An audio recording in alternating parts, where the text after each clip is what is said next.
President Yoon Suk Yeol has made a surprise visit to Ukraine, becoming the first South Korean leader to visit a nation at war. There, he promised for more non-lethal military supplies, such as mine detectors. Our presidential correspondent Soo-young files this report from Poland.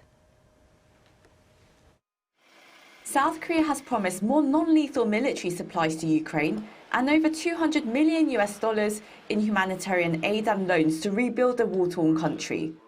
Veering off his official trip to Poland, President Yoon Suk Yeol made a sudden state visit to Ukraine, traveling a total of 27 hours through road and rail, becoming the first South Korean leader to visit a nation at war. 우크라이나의 연대와 희망의 메시지를 전하기 위해 여기에 왔습니다.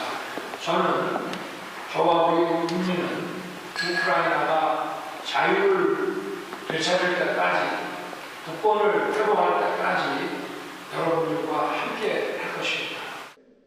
Following his talks with Ukrainian leader Volodymyr Zelenskyy, Yoon declared a new aid package for Ukraine, dubbed the Ukraine Peace and Solidarity Initiative, comprising nearly 9 agreements on expanding Seoul's military, humanitarian and reconstruction assistance.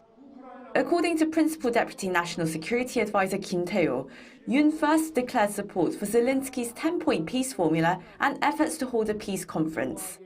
While Seoul did not announce any lethal weapon support, it pledged to expand supplies of critical equipment for Ukrainian forces and support the recovery and counseling for children traumatized and violated by the ongoing war.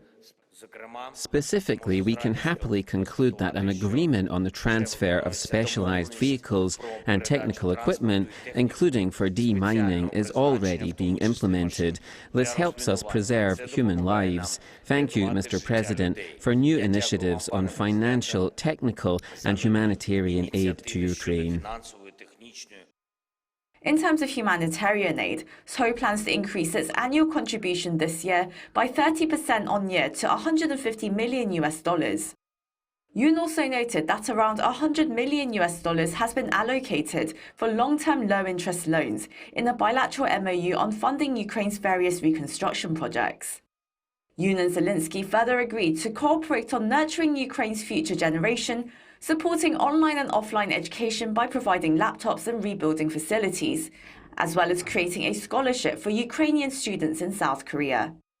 Prior to the summit, Yoon visited Bucha, a city whose people suffered brutal war crimes and massacre by Russian forces. He also toured Irpin, where fierce fighting led to nearly 70% of the city being destroyed. Amid concerns that Korea's broadening support for Kyiv may raise eyebrows in Moscow, Seoul says it will continue to pursue stable relations with Russia. Still, Yoon made it clear that Koreans stand in solidarity for the freedom, peace and recovery of Ukraine. Drawing parallels with South Korea's own rise from the ashes of war through the socio-economic miracle on the Han River, Yoon said he is confident that Ukraine is on the same trajectory of post-war recovery in a miracle on the Dnipro River. Soo-young, Arirang News, Warsaw.